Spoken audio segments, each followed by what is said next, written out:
আসসালামু আলাইকুম। এখন শুনবেন সংবাদ শিরোনাম। মার্চ বসছে নতুন সংসদের প্রথম অধিবেশন। শিগগিরই থার্ড টার্মিনাল চালুর নির্দেশ প্রধানমন্ত্রী তারেক রহমানের। আওয়ামী লীগ আমলের সহস্রাধিক মামলা প্রত্যাহারের সিদ্ধান্ত। বাংলাদেশের সাথে সম্পর্কে তৃতীয় কারো হস্তক্ষেপ চায় না চীন। বর্তমান সরকারের সাথে কাজ করতে চায় ভারত। পররাষ্ট্রমন্ত্রীর সাথে বৈঠক করলেন পাক হাই কমিশনারও।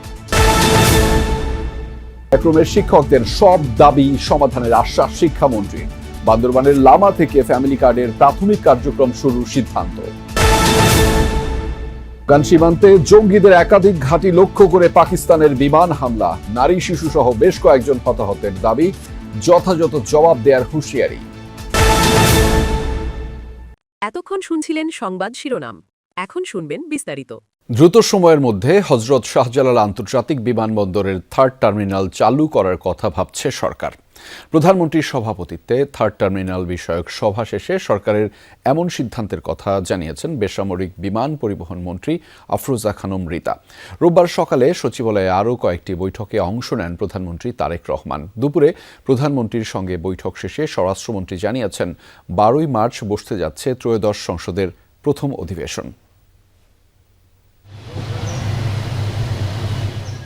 খুব সকালেই সচিবালয়ে প্রধানমন্ত্রী তারেক রহমান। সকাল 9:05 মন্ত্রিপরিষদ বিভাগে অফিস করতে আসেন প্রধানমন্ত্রী। তখনও সচিবালয় শুরু হয়নি পুরোদস্তুর কর্মযজ্ঞ। তাকে স্বাগত জানান মুখ্য সচিব ABM আব্দুস সাত্তার। দিনের শুরুতেই প্রধানমন্ত্রীর সঙ্গে সৌজন্য সাক্ষাৎ করেন ঢাকায় নিযুক্ত সৌদি আরবের রাষ্ট্রদূত ড আবদুল্লাহ জাফর এইচ বিন আবিয়া। সকাল 11টায় মন্ত্রিপরিষদ বিভাগে এই সাক্ষাৎ অনুষ্ঠিত হয়। সৌদি যুবরাজ মোহাম্মদ বিন সালমানের পক্ষ থেকে প্রধানমন্ত্রীকে অভিনন্দন বার্তাও পৌঁছে দেন রাষ্ট্রদূত। সাক্ষাতেই দুই দেশের স্বার্থ সংশ্লিষ্ট বিভিন্ন বিষয়ে আলোচনা করেন তারা। পররাষ্ট্রমন্ত্রীর সাথে বৈঠক ছিল, পররাষ্ট্র মন্ত্রণালয় কিছু এজেন্ডা ছিল, ওনার সাথে বসছি, অগ্রগতি দেওয়া হচ্ছে বিভিন্ন বিষয়ে। সৌদি অ্যাম্বাসেডার তার উপর ওনার সাথে সৌজন্য সাক্ষাৎ করতে।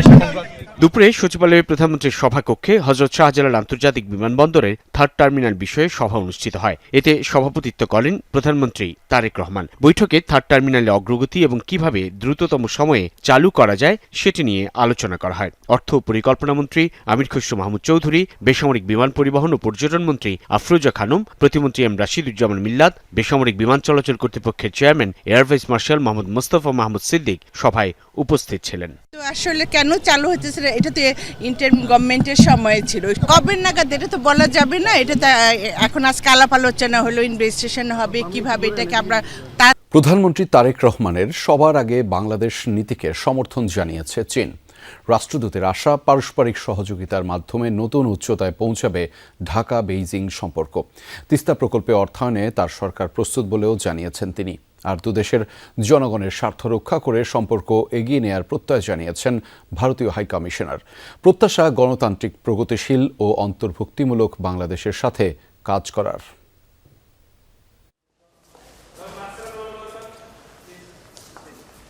পররাষ্ট্রমন্ত্রী ডক্টর খলিলুর রহমান ও প্রতিমন্ত্রী শামা ওবায়দের সাথে সাক্ষাৎ করতে মন্ত্রণালয়ে আসেন চীনের রাষ্ট্রদূত ইয়াও ওয়েন।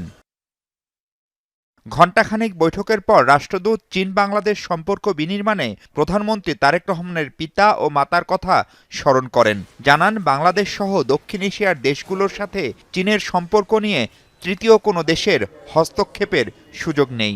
নতুন সরকারের প্রতি সমর্থন জানিয়ে তিস্তা প্রকল্প বাস্তবায়নে বেইজিং প্রস্তুত বলেও জানান তিনি। China supports Bangladesh in pursuing its Bangladesh first policy. সবার আগে বাংলাদেশ নীতি অব্যাহত রেখে ঢাকায় বেইজিং সম্পর্ক নতুন উচ্চতায় নিতে প্রস্তুত আছি আমরা। তিস্তা বহুমুখী প্রকল্প নিয়েও আমাদের প্রস্তুতি আছে। ঢাকা চাইলেই কাজ শুরু হবে। We need to work with the new government to proceed with these projects.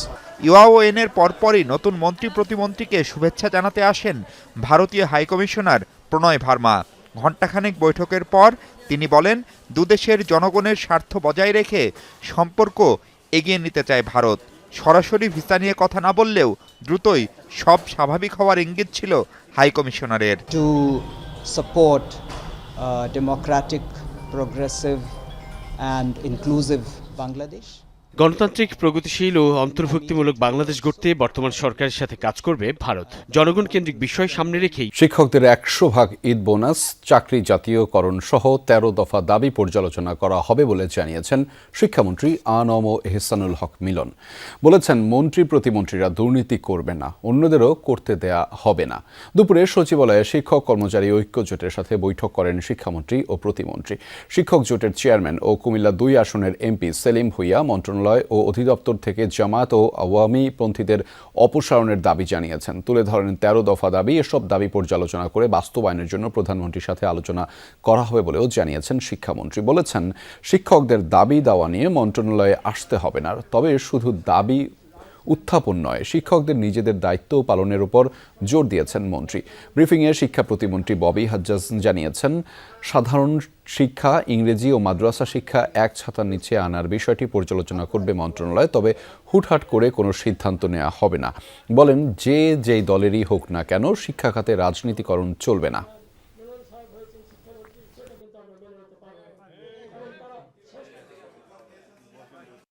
যে শিক্ষকদের দাবি দাবা নিয়ে আর রাজপথে আসতে হবে না, এই শিক্ষা মন্ত্রণালয়কে সবচেয়ে বেশি প্রায়োরিটি দিচ্ছেন। 64টি জেলায় একজনও সৎ লোক নেই, আপনার চ্যালেঞ্জ দিয়ে বলছেন, এটা একটা সিরিয়াস চ্যালেঞ্জ। আমার মাননীয় প্রতিমন্ত্রী বললেন, আর আমার রেকর্ড তো আপনারা জানেন যে আমরা দুর্নীতি করি না, করব না, করতে দেব না। আপনারা কি দিবেন সেটা বলেন। আফগানিস্তানের বিভিন্ন স্থানে পাকিস্তানের বিমান হামলা নিয়ে আবারও উত্তেজনা ছড়িয়েছে দুদেশের মধ্যে। শনিবার মধ্যরাতের এই হামলায় নারী ও শিশুসহ কমপক্ষে 23 জন আফগান নাগরিক নিহত হয়েছে। অনেকেই ধ্বংসস্তূপের নিচে চাপা পড়ে আছে। ইসলামাবাদের দাবি, পাকিস্তানের সাম্প্রতিক আত্মঘাতী হামলার জেরে আইএস আর টিটিপির ঘাঁটি লক্ষ্য করে এই হামলা চালায় দেশটির সেনাবাহিনী। এটিকে আন্তর্জাতিক আইনের লঙ্ঘন উল্লেখ করে দ্রুত কঠোর জবাব দেওয়ার হুঁশিয়ারি দিয়েছে তালেবান প্রশাসন। রাতভর পাকিস্তান সীমান্ত ঘেঁষা আফগানিস্তানে জঙ্গি ঘাঁটি লক্ষ্য করে বিমান হামলা চালায় পাকিস্তান। এতে গুড়িয়ে যায় বসতবাড়ি সহ নানা স্থাপনা। অনেকেই হারিয়েছেন স্ত্রী, সন্তান, প্রিয়জন। সবচেয়ে বেশি ক্ষতিগ্রস্ত হয় আফগানিস্তানের নানগারহার প্রদেশ। রমজান মাসে ভয়াবহ এই হামলাকে নজিরবিহীন ও অমানবিক বলছেন ক্ষতিগ্রস্তরা। কাল রাতে মনে হচ্ছিল আমাদের ওপর কিয়ামত নেমে এসেছে। এই রমজান মাসে নারী, শিশু আর বৃদ্ধদের হত্যা করেছে পাঞ্জাবিরা। রাত প্রায় 12টার দিকে অত্যন্ত নৃশংস আর নিন্দনীয় হামলা করেছে পাকিস্তানি বাহিনী। বেহেসুদ জেলার গির্দিকাস গ্রামে নারী ও শিশু সহ অনেকে হতাহত হয়েছে।